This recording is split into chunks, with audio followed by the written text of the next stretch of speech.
Hi and welcome to Talk Camping, the podcast for our customers and campers alike who just love spending time under canvas. I'm James from Camping Travel Store and I'll be your host for the podcast. So before we start with episode 2, we just want to say a massive thank you for all the lovely comments we've had via YouTube, Facebook, all the socials, as well as even some telephone calls and some private messages to our mobiles. It's really spurred us on and we couldn't have asked for such a lovely welcome for the first episode. So now, episode 2, and we're going to be looking at what happens at our displays as we're coming into the main display season, together with looking at the different materials that are available for different tents, basically polyester, polycotton and 100% cotton. So first off, you may have seen recently on our social media that we've helped out a young lad, indeed a fantastic young lad called Ashley Owens. Now this young lad's 13 years old. And he's been sleeping outside now for nearly 2 years. In fact, I believe it's the 28th of March. He will actually be 2 years under canvas in support of his rescue dog charity. Something that's very fun to himself.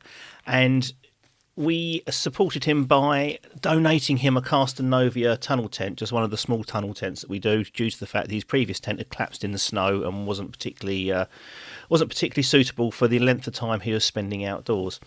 So read his story. It's on our website, www.campingtravelstore.co.uk. Follow the link. We'll also put a link to his chosen charity down below. And if you feel like you want to donate in any way, even by sharing his story, then please do. Everything will be appreciated. So we'll start with the displays, and we've just had our first cast display because of the lead times on some of the tents on those ones. But we're coming into the main display time now for all our tents, and there's nothing better than getting the tents out for their spring airing, opening up those bags and having a smell of the lovely canvas that wafts out as you put the tents up. It's a rare smell and it's just so nice. It sends you straight back into holiday mode. And indeed, now the showroom's getting busier. We're finding that as we do each year, we start talking about holidays. The customers start telling us about their adventures, where they're planning on going, what they're planning on doing. And it's a really, really nice environment to be in and to talk with customers about. So I'm going to hand over to Suzie on this one, and she's going to tell you what to expect at one of our displays. Oh, thank you, James. Hi everybody, I'm Suzie and I'm the partner at Camping Travel Store, and I'm going to explain to you what you can expect when you come to one of our tent displays. Our showroom is based in the grounds of a garden centre which has lots of facilities including a cafe, and there's also ample parking plus an adult only campsite. We have a showroom that houses 5 of our most popular models, as well as a selection of essential camping accessories and furniture, including bedding and self-inflating mattresses. We also have a large display area at the rear of the showroom, which is approximately 1,600 square metres, and at certain times of the year you can come and view our full range of premium brand tents, which are exclusive to us in the UK. We would love nothing more than to see you at one of our displays. However, me and James, we really do appreciate that it's quite distance for some people to come and view these tents. So for that reason, we've recently made a virtual tour of our showroom, so you can have a look around and see whether you think the tent is for you before coming down to see us. Unfortunately, that virtual kind of software doesn't work outside. So for that reason, what we can do for you is just call us, and James and myself will be really happy just to take you around the outdoor display via WhatsApp. That usually works really well for our customers. Then you can decide for yourself whether it's something for you, and if so, then you can make the journey to come and see us. Either way, it's great. Come and see us in the shop. We get to know you, get to know what you need, what you want from your tent, and likewise with a WhatsApp tour. Hopefully we can help you out and point you in the right direction. Whatever way you want to view our tents, it will be a pleasure to speak to you, and hopefully speak to you sometime soon. Anyway, lovely talking to you, and I'll hand you back to James. Oh, thanks, Suzie. That was great.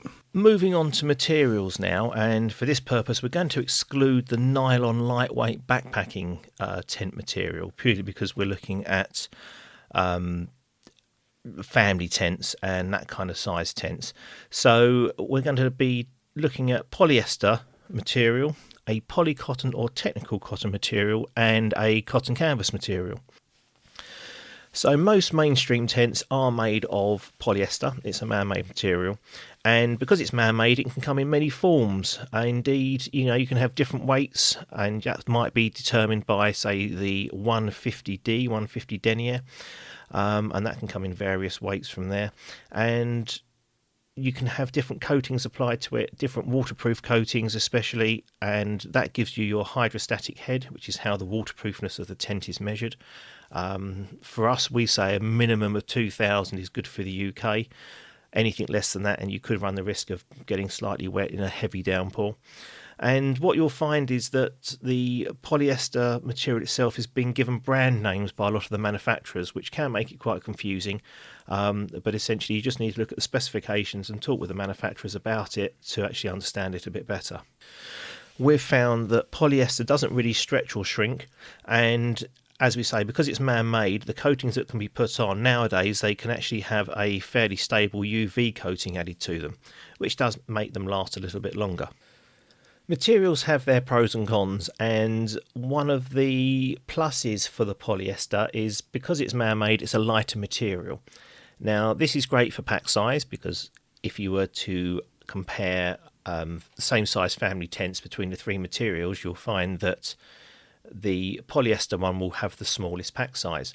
Now, again, looking at pack sizes, refer back to our episode 1 when we do talk about some of the heavier cotton tents. Because they're heavier, they make them more modular, so in actual fact they break down the pack sizes.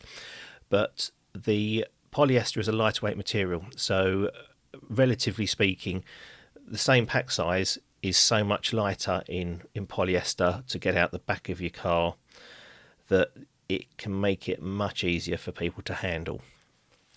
So a couple of things that we've found with polyester is that we cannot get it as tight as we would do one of the other tents, cotton tents for example. So when we're tensioning the guy lines, we just cannot put the amount of tension we would like to. And that's down to the fact that it's a lighter weight material and we're likely to cause damage to the tent. So in strong winds, we find that the polyester material may rustle a bit more and might be a bit noisier, flap about slightly more, but that's because it can't be tensioned like some of the other tents. One of the major factors with a polyester tent is that it doesn't breathe, and by that we mean that the air doesn't evaporate through the material like a polycotton tent, or especially like a 100% cotton canvas tent, which is fully breathable. And for that reason, us personally, where we camp in France, we like to go further south, so we get a bit more guaranteed weather. And being in a polyester tent for us would just be unbearable when we're in temperatures of 30 degrees and the internal temperature of the tent can reach 50 degrees. It's just not there for us. So having a 100% cotton canvas tent means we're only a few degrees above the ambient temperature, which is far more comfortable for us. One of the things we hear a lot about is the fact that the polyester material takes a lot less maintenance to look after than, say, a polycotton or a cotton canvas tent. But we're going to come on to that at the end, because it's not necessarily true. If you've got a tent, you're going to want to look after it regardless. But we'll talk about that shortly. So coming on to polycotton, or technical cotton as it is, and as the name would suggest, polycotton, it is a mixture of polyester and cotton, and these are now more readily available within the mainstream brand ranges, and you'll see probably that they offer a particular tent in both polyester and polycotton. When we first started with the Dutch tents back in 2009 and we visited the cast and showroom for the first time, we were surprised to see what they called then technical cotton tents on display, and the Dutch mix for technical cotton was 70% cotton and 30% polyester. Now, a lot of the other polycottons when they came on the market in the UK were the other way around. They were 70% polyester and 30% cotton. However, over recent years, these mixes have been varying. And as with the polyester, the manufacturers are branding their own mix of polycotton with various names. So it's just something to look out for. Again, just do your research and understand the mixes and that kind of thing that go into actually making the material. As for the maintenance of polycotton, well, we're going to address all that the same as polyester at the end. And really, in our opinion, the polycotton has much better properties than a polyester tent, and it's a great compromise between the two. So a polycotton tent is great for breathability. It's much better than a polyester tent. It's not up to the levels of a cotton canvas tent, but it's a very, very nice mix. And also the cotton element of it makes it slightly stronger, which is great, which means you can get a bit more tension on those guy lines that we spoke about earlier, making the tent slightly more taut so it doesn't flap around so much. And the cotton actually helps to deaden the outdoor sound. As it's slightly thicker than the polyester, you just get a bit more of a nicer environment with inside the tent. So moving up the spectrum on the materials, we end up with the 100% cotton canvas tent. Now, like any other material, they can also come in different grades, and you can have a cheaper version which hasn't got such a tight weave or tensile strength of the weave, all the way through to, I'll use R1 as an example, the Carston, which is a tenkate material. It has a very, very good weave, very tight weave, very good tensile strength there, and that is really top of the chain material. So the breathability of the 100% cotton canvas tents is just phenomenal. So in hotter weather, they remain just a few degrees above the ambient temperature, whereas other materials do raise that temperature within the tent all the way through down to polyester, which can be very unbearable depending on the heat, obviously. So some cotton canvas can be waterproofed, or has been waterproofed as it comes out of the factory. It can be sprayed. Others, the actual waterproofness is impregnated into the material during the manufacturing process, which is a completely different thing altogether. So cotton is naturally environmentally friendly because cotton is sustainably produced, so you're doing a really good thing for the earth and the planet and everything else. And obviously that cotton has the longevity. So if we speak of the cotton canvas that we use for the Dutch tents in particular, we say that the canvas is good for 60 weeks of camping. And this is where we get the 20 years from, because that is based on a family camping 3 weeks a year, say a 2-week summer holiday and a week's worth of weekends throughout the year. So you get your 60 weeks divided by 3 weeks gives you your 20 years. However, we've seen Carston tents at nearly 40 years old. Indeed, we've got one on show at the moment which is 14 years old and it looks immaculate. So if you ever come down to the showroom, you can see that.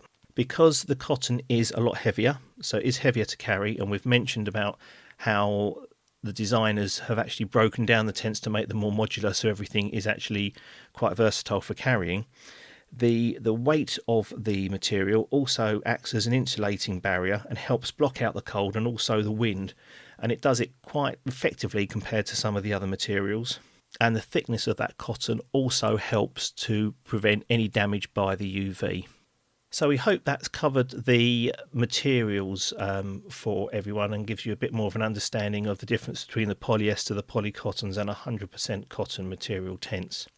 Now, one of the things we always come up against is the fact that polyester is so much easier to look after than a polycotton or 100% cotton canvas tent, whereas in actual fact, from our experience and from listening to our customers as well, if your tent goes away wet, you must get it out and dry it. Otherwise it's going to go mouldy. That's the fact of life. So you're doing that regardless of what material it is. In respect of cleaning a tent, you really don't need to do much with the cotton canvas tents. The polyester ones you can spray down, it's not a problem. We use a soft brush on the cotton canvas tents. We do not use like a nail brush and do small movements. It's long strokes with a nice soft brush, clean water. You can do the same on the polycotton tents, and you can do the same on a polyester tent if it gets covered in mud. So in actual fact, you're going to look after it. You know, if you spent a lot of money on a tent, you're going to look after it. So I do feel as if it is a bit of a myth when people say all polyester tents are really easy to take care of, much easier than cotton canvas. It's just not what we've found to be the case. So we hope you've enjoyed episode 2, and we look forward to bringing you episode 3 in a couple of weeks' time. We'll be talking about and tackling the mobile apps and the guides that are available to help you book your camping holiday within the UK and abroad. So please don't miss out on that one. Hit the subscribe button below, leave us a comment below, give us a like and share with your friends. And until we meet again, happy camping.